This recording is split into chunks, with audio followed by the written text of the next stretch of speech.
Assalamualaikum warahmatullahi wabarakatuh semuanya. Nah, pada kesempatan kali ini kami dari kelompok 6 akan menjelaskan tentang teori belajar dari Bapak Ivan Pavlov dengan dosen pengampuh Ibu Kinanti Dartanya, MPSI Psikolog. Nah, anggota kelompok kami sendiri terdiri dari Dewi Hardianti, Julia Tiana, Meidi Odi Dian Ferentina, dan Ridawati. Kalau begitu, selamat menyaksikan. Nah, selanjutnya saya akan menjelaskan biografi dari Bapak Ivan Pavlov. Bapak Ivan Pavlov sendiri memiliki nama lengkap Ivan Petrovich Pavlov yang dilahirkan di Ryanza, Rusia, desa tempat ayahnya Peter Dmitrievich Pavlov menjadi seorang pendeta pada 18 September tahun 1849 dan meninggal di Leningrad pada tanggal 27 Februari 1936. Beliau sendiri dididik di sekolah gereja dan melanjutkannya ke seminar teologi. Nah, ayahnya sendiri merupakan seorang pendeta. Nah, pada awalnya sendiri Bapak Pavlov itu berencana untuk menjadi seorang pendeta, namun beliau berubah pikiran dan memutuskan untuk menekuni bidang fisiologi. Nah, beliau sendiri sebenarnya bukanlah sarjana psikologi dan tidak mau disebut sebagai ahli psikologi karena beliau adalah seorang sarjana ilmu faal yang sangat fanatik. Beliau ini sendiri mempunyai satu eksperimen yang sangat terkenal di bidang fisiologi, yaitu studi tentang pencernaan. Nah, Bapak Ivan Pavlov sendiri adalah seorang ilmuwan yang sangat membaktikan dirinya untuk penelitian. Nah, beliau ini memandang ilmu pengetahuan itu sebagai sarana belajar tentang berbagai masalah dunia dan masalah manusia. Nah, peranan dari ilmu sendiri menurut beliau itu antara lain yaitu membuka rahasia alam sehingga dapat memahami hukum-hukum yang ada pada alam tersebut. Selanjutnya ada pembahasan mengenai konsep teori utama Ivan Pavlov. Konsep teori utama Ivan Pavlov adalah teori behaviorisme. Teori behaviorisme ini merupakan suatu aliran dalam psikologi pendidikan yang lebih menekankan keberadaan manusia dalam pendidikan sebagai makhluk yang memiliki aktivitas dalam bentuk perilaku lahiriah yang dapat diamati, atau bisa juga disebut sebagai kelakuan manusia pada sehari-harinya. Fokus konsep behaviorisme adalah perubahan perilaku yang terlihat setelah terjadinya proses belajar dan faktor penyebab luar yang menstimulasinya serta pentingnya kontrol terhadap perubahan tingkah laku. Salah satu teori yang termasuk dalam aliran behaviorisme adalah teori classical conditioning yang dipelopori oleh Ivan Petrovich Pavlov. Classical conditioning ini adalah sebuah model pembelajaran yang menggunakan stimulus untuk membangkitkan rangsangan secara alamiah melalui stimulus lain. Secara sederhananya, pengkondisian klasik merujuk pada sejumlah prosedur pelatihan di mana satu stimulus atau rangsangan muncul untuk menggantikan stimulus lainnya dalam mengembangkan suatu respon. Bahwa prosedur ini disebut klasik karena prioritas historisnya seperti dikembangkan oleh Pavlov sendiri. Kata klasikal yang mengawali nama teori ini semata-mata dipakai untuk menghargai karya Pavlov yang dianggap paling dahulu di bidang conditioning atau upaya pengkondisian, dan untuk membedakannya dari teori conditioning lainnya. Dengan demikian, pengkontrolan stimulus jauh lebih penting daripada pengkontrolan respon. Konsep ini mengisyaratkan bahwa proses belajar lebih mengutamakan faktor lingkungan atau eksternal daripada motivasi atau faktor internal.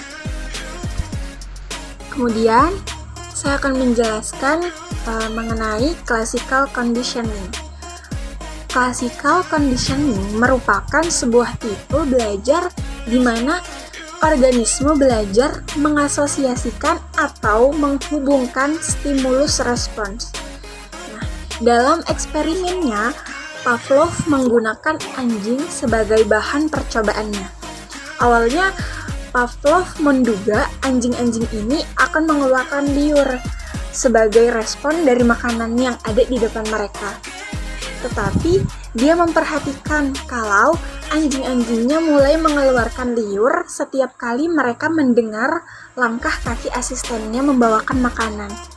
Kemudian berdasarkan eksperimen dengan menggunakan pengkondisian klasik tersebut, diperoleh kesimpulan berkenaan dengan beberapa cara perubahan tingkah laku yang dapat digunakan dalam proses pembelajaran, antara lain penguasaan, generalisasi, diskriminasi, dan penghapusan. Nah, selanjutnya, dinamika dan struktur kepribadian menurut Ivan Pavlov. Pavlov yakin bahwa kepribadian dapat dipahami dengan mempertimbangkan tingkah laku dalam hubungan yang terus-menerus dengan lingkungannya. Cara yang efektif untuk mengubah dan mengontrol tingkah laku adalah penguatan. Artinya, dengan diberi penguatan yang positif, tingkah laku seseorang akan berubah dan terkontrol dengan baik. Strategi kegiatan yang membuat tingkah laku tertentu berpeluang untuk terjadi pada masa yang akan datang, seseorang dapat dilatih melakukan semua jenis tingkah laku jika semua konsekuensi atau penguatan yang tersedia di lingkungan dapat diubah dan diatur sesuai dengan tujuan yang dikehendaki. Strategi itu pada dasarnya ada dua, yaitu conditioning klasik dan conditioning operant. Conditioning klasik yaitu yang biasa disebut dengan conditioning respondent, karena tingkah laku dipelajari dengan memanfaatkan hubungan stimulus-respon yang bersifat refleks. Nah, yang kedua, conditioning operant, artinya tidak bergantung pada tingkah laku otomatis atau refleks sehingga lebih fleksibel dibandingkan dengan conditioning klasik. Pengaplikasian teori Ivan Pavlov dalam kehidupan sehari-hari. Manusia dan binatang itu belajar memberikan respon secara otomatis pada stimulus yang memberikan efek serta stimulus yang tidak memberikan efek. Respon yang mereka pelajari merupakan reaksi emosional, rasa takut, rasa senang, maupun juga respon psikologis, di mana itu terlihat otomatis, padahal hal itu tidak disengaja karena dikondisikan atau dipelajari oleh mereka sehingga terlihat tampak otomatis. Dari eksperimen yang kita tahu, temuan dari Pavlov yang mengkaji pengkondisian klasik memiliki dua implikasi bagi seorang guru. Misalnya, yang pertama, tidak mungkin bahwa banyak dari reaksi emosi kita atas berbagai situasi dipelajari secara khusus dengan pengkondisian klasik. Yang kedua, prosedur yang didasarkan pada pengkondisian klasik dapat digunakan untuk membantu orang mempelajari respon emosional yang lebih adaptif. Contoh, orang yang dapat belajar untuk mengurangi ketakutan dan kegelisahan dalam situasi yang mengancamnya, itu seperti berbicara di depan umum, mengerjakan tes, emosi, sikap, itu dipelajari di kelas, dan kadangkala pembelajaran emosional itu dapat masuk dalam pembelajaran akademis.